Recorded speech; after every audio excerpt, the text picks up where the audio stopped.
পুরো রাজনীতি নড়ে চড়ে বসেছে। বিরাট বিরাট সুখবর আপনাদেরকে শোনাবো। সেনাপ্রধান ওয়াকারুজ্জামান জয় বাংলা হয়ে যাওয়ার পথে। দর্শক, শুধু বাংলাদেশের ডোমেস্টিক পলিটিক্স না, রিজিওনাল পলিটিক্স নড়ে চড়ে বসেছে। কান্নাকাটি শুরু হয়ে গেছে শুধু একটা ঘটনায়। কি সেই ঘটনা? গুম খুনের বিচার শুরু হয়েছে। 28 জনের বিরুদ্ধে গ্রেপ্তারি পরোয়ানা জারি হয়েছে। তার মধ্যে 23 জন সেনা অফিসার, সাবেক বর্তমান, 11 জন সার্ভিং রানিং। তার মধ্যে কিছু পলাতক, অনেকেই দেশে আছেন। প্রথমে সুখবরটা দিই, যারা দেশে আছেন 22 তারিখের মধ্যে তাদেরকে গ্রেপ্তার করবে। অলরেডি প্রায় 14টা বাহিনী বা 14টা উইং এর সাথে সম্পর্কিত এই যাদের বিরুদ্ধে গ্রেপ্তারি পরোয়ানা, তারা এই 14টা উইং সবাই নড়েচড়ে বসেছে। সবার কাছে মেসেজ পৌঁছে দেওয়া হয়েছে যে কেউ যেন পালাতে না পারে। তা আমরা একটা তথ্য জানতে পেরেছি, যারা ক্যান্টনমেন্টে আছেন, ক্যান্টনমেন্টে একটা অংশ আছেন, তাদেরকে বলে দেওয়া হয়েছে ভুলেও যেন এরা ক্যান্টনমেন্টের বাইরে যেতে না পারে। অলরেডি তারা হাউস অ্যারেস্ট। এর মানে আসলে গ্রেপ্তার হবে কিনা, পালিয়ে যাবে কিনা, না, পালানোর সব রাস্তা বন্ধ। ক্যান্টনমেন্টে অমুক তমুক যে যেখানে আছে ওইখানেই হল্ট। মজা না? চমৎকার। ওয়াকার নিজেই করতে বাধ্য হয়েছে। ওইখানেই বাসার মধ্যে বসে আছে, যে কোনো সময় ধরে নিয়ে যাবে। চাকরি প্রায় শেষ। কারণ এটা আপনাদের আগেই বলেছি যে আইসিটির নিয়ম অনুযায়ী চার্জশিট হলেই ওটা নিম্ন আদালতের রায়ের মতো। নিম্ন আদালতে শাস্তি হলেই, যেমন নিম্ন আদালতেও যদি আপনার 3 বছর সাজা হয় তাহলে আপনি নির্বাচন করতে পারবেন না, ওরকম আইসিটিতে চার্জশিট হলেই আপনি নির্বাচন করতে পারবেন না, আপনার চাকরি থাকবে না।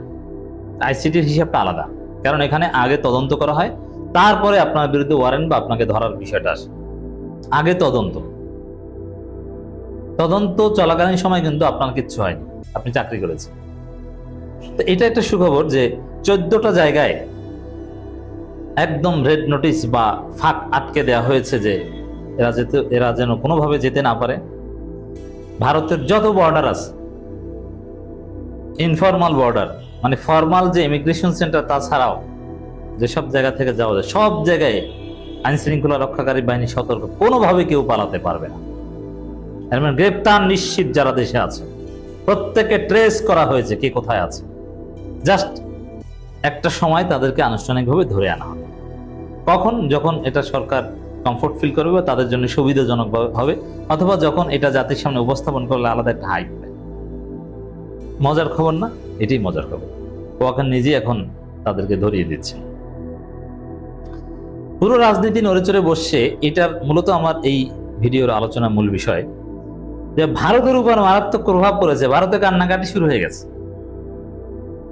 এমনকি বিএনপি তার ফরেন পলিসি চেঞ্জ করে ফেলেছে এই এক ঘটনায়। কারণ ইন্ডিয়ান হেজিমনির গায়ে সর্বশেষ পেরেক, চূড়ান্ত পেরেক এই গ্রেপ্তারি পরোয়ানা। ইন্ডিয়ান হেজিমনি যতটুকু কন্টেন্ট ছিল বা এক্সিস্টিং ছিল, এটা ওই ওয়াকারের মাধ্যমে, কিন্তু সেটা নাই। এদের বিচারে, এই গুম খুনের বিচারে নানানভাবে ভারত বাধা দিচ্ছিল, কিন্তু না, কোনো বাধায় কাজ হয়নি, একদম পেরেক। সবচাইতে কষ্টে আছে এখন মিডিয়াগুলো, কারণ প্রিন্ট মিডিয়াগুলো বেশিরভাগই ভারতের দালাল। দেখেন মিডিয়াগুলোর এজেন্ডা সেটিং দেখেন। আমি এটা আগেও বলেছি, বাংলাদেশের ইতিহাসে অন্যতম বড় ঘটনা, 5 আগস্টের পরে অন্যতম বড় ঘটনা এই গুম খুনের বিচার শুরু হওয়া, সার্ভিং জেনারেলদের বিরুদ্ধে এইভাবে অ্যারেস্ট ওয়ারেন্ট। অথচ এটা নিয়ে মিডিয়ায় বড় কোনো খবর নাই, শুধু আমার দেশ হাইলাইট করে প্রচার করেছে, অন্য কোনো নিউজ পেপার বড় করে প্রচার করেনি, ছোট করে প্রচার করছে। অথচ এটা মানে প্রত্যেকটা মানুষের আলোচনার বিষয় হওয়া উচিত এটা, যে এরকম একটা ঘটনা ঘটেছে বাংলাদেশে, শুনছো না? ওটা ওই মিডিয়াগুলো এজেন্ডা সেটিং, ভারতের দালাল, কিন্তু কিচ্ছু করার নাই, এটার বিরুদ্ধেও বলতে পারবে না। তো দর্শক, আপনি ভারতের প্রতিক্রিয়া যদি দেখেন, এটা নিয়ে ভারতের গণমাধ্যমগুলোও কিছু রিপোর্ট করেছে, এবং ভারতের বিশেষজ্ঞরা এই অনেকেই, শ্রীরাধা দত্ত সম্ভবত কথা বলেছেন, অনেকে অনেক কথাবার্তা বলছেন। তাতে এক কথা যদি বলি, তাদের মধ্যে কান্নাকাটি, হতাশ, কিছু করার নেই। আওয়ামী লীগ আশ্চর্য, যেটা কি ঘটলো। তো দর্শক, এটা একটা দুঃসাহসিক পদক্ষেপ প্রফেসর ইউনূস সরকারের, বাস্তবায়ন করতে হবে। এর মধ্য দিয়ে 5 আগস্টের পর থেকে আমরা যে কথা বলতাম, সবকিছুতেই সংস্কার হচ্ছে, সেনাবাহিনীকেও সংস্কার হচ্ছে না, এবার সেনাবাহিনী সংস্কার হবে। সেনাবাহিনী আগের সেই পেশাদার জায়গায় ফিরে যাবে। সেনাবাহিনী হবে বাংলাদেশের গর্বের প্রতীক, স্বাধীনতা, সার্বভৌমত্বের অতন্দ্র প্রহরী। সেনাবাহিনী হবে ইসলামী মূল্যবোধে বিশ্বাসী। এই সেকুলার সেনাবাহিনী, যেখানে কোরআন হাদিস চলবে না, এই সেনাবাহিনী আর থাকবে না। হাসিনা এসে সেনাবাহিনীকে রবীন্দ্রিক সেনাবাহিনী বানিয়েছে। অথচ সেনাবাহিনী ছিল কোরআন তেলাওয়াত দিয়ে তারা সকাল শুরু করত। হাসিনার আমলে নামাজ শেষে ব্রিগেডিয়ার জেনারেল আব্দুল্লাহ আমান আজমি ছোট করে কোরআনের দাস দিতেন, বোঝাতেন, হাদিস পড়ে শোনাতেন। তাদেরকে হয়রানি করা হতো। ভাই আমাকে বলেছেন, আমাদেরকে বলেছেন। এরকম আরো কত ঘটনা আছে। তো দর্শক, ওয়াকারুজ্জামানের যে প্রজেক্ট, সেটা জয় বাংলা হয়ে যাচ্ছে। মূল কথা, সবচেয়ে মূল জিস্ট পয়েন্ট, যে ভারত ধরা খেয়েছে। ভারতের মিডিয়াগুলো, বাংলাদেশের দালাল মিডিয়াগুলো কান্নাকাটি করছে। বিএনপি নড়ে চড়ে বসেছে। বিএনপি এখন আর ওইসব দায়টা নেবে না, এগুলো এড়িয়ে চলার চেষ্টা করছে। এমনকি ভারতকেও এখন আর এইখানে ভারতের সাথে সম্পর্কিত করে কেন আলোচনা করছি জানেন? এই যে গুম বাহিনী, এই সেনা অফিসার আর ডিজিএফআই, এই ডিজিএফআই হয়তো বা ডিজলভ হয়ে যেতে পারে। যেমন এদের যখন বিচার হবে বা রায় হবে, তখন দেখবেন যে ডিজিএফআই ভেঙে দেওয়ার বা পুনর্গঠন করার কোনো অবজারভেশন আইসিডি কোর্ট দিবে, অবশ্যই দিবে। এটা হাসনাতরা, নাসিরুদ্দিন পাটোয়ারিরা আগেই দাবি করেছেন, ডিজিএফআই ভেঙে দিতে হবে অথবা পুনর্গঠন করতে হবে। এই ডিজিএফআই একটা কলঙ্ক বাংলাদেশের। কি করেছে? সেনাবাহিনীর বড় বড় অফিসারদের ডিজিএফআই আটক রেখেছে। আয়নাগর কোথায় ছিল? এই ডিজিএফআই এর কাছে। আব্দুল্লাহ আমান আজমিদের কে আটকে রেখেছে? এই ডিজিএফআই। আপনি চিন্তা করছেন, যেই অফিসারদের আমান আজমি ট্রেনিং দিয়ে দিয়ে অফিসার বানিয়েছেন, সেই অফিসার আমান আজমির সাথে খারাপ ব্যবহার করে তাকে আটকে রাখে। এটা সেনাবাহিনী? কোন বাহিনী কোথায় গিয়ে পৌঁছেছে?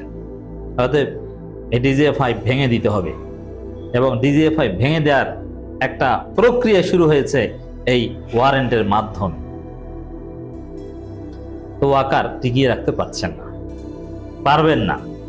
ভারত জয় বাংলা, ভারতের দালাল মিডিয়াগুলো জয় বাংলা।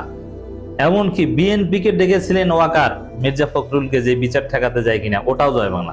এখন তারেক রহমান ভারতের বিরুদ্ধে বলছেন যে জনগণ যদি ভারতকে না চায়, আমাদের কিছু করার নাই। এর মানে ভারতের কোনো দায় তারেক রহমান নেবেন না, ভারতকে কন্টেইন করতে পারছেন না, কোনো স্পেস দিতে পারছেন না। মানে পুরো রাজনৈতিক দৃশ্যপট, অনেক হিসাব নিকাশ, রিজিওনাল অনেক হিসাব নিকাশ এই ঘটনায় শেষ হয়ে যাচ্ছে, পরিবর্তন হয়ে যাচ্ছে। এই ডিজিএফআই গুম করে ভারতের বাহিনীর হাতে তুলে দিয়েছে সালাউদ্দিন সহ আরো অনেককে। ভারতে মুসলিম নির্যাতনের বিরুদ্ধে ভিডিও বানানোর কারণে ইউটিউবারদের ধরে নিয়ে ভারতের হাতে তুলে দিত এই ডিজিএফআই। অতএব এটা রিজিওনাল ইম্প্যাক্ট আছে, এগুলো সব আসবে, ধরা পড়বে। গুম কমিশনের রিপোর্ট আছে আমাদের কাছে।